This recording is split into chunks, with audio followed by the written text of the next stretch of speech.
Döndürdüm. Allah'tan aylanayın. Toylumdu yine yüreğim urup dursa.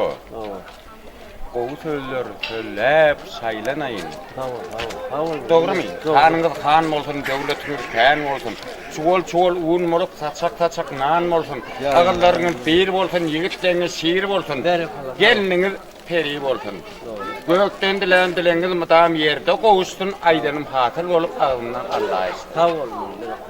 Şeytan fəlindən daşet, fıtratama duşat, yamanlardan adaştır, yağışlara yanaştır.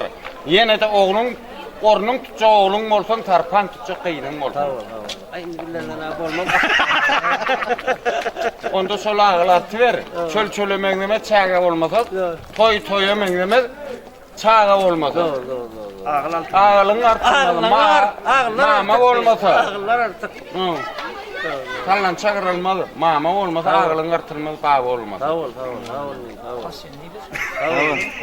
Kıyıdan dile kıyın köprek, dile koş kıyın da. Kıyın dile köprek. Kıyı? Onu satmalı, pul almalı. Yüzüne var, yüzüne. Oğuldur, kıyıdır devletin başı diyor. Olsun oğlum diyor, devletin başı kıyıdır gönlünün hoşu diyor. Mahtmulağa. Matmulağa olamaydı o, Kerimulağa. Arda mı sen olandın? Beğenmedin mi? İyi çıktın mı? Çıktım indi. O sonra girdin ha? Em tapılayı dene deyip aç. Yerine düştüm emin. Bana töremlayım diyorlar.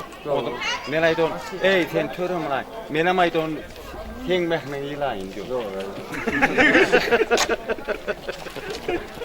Katı olsam yakmam mümkün, tutat olsam iş öderim. Men sonun için ilgimi halani, halkam için mılayıncak oldum men.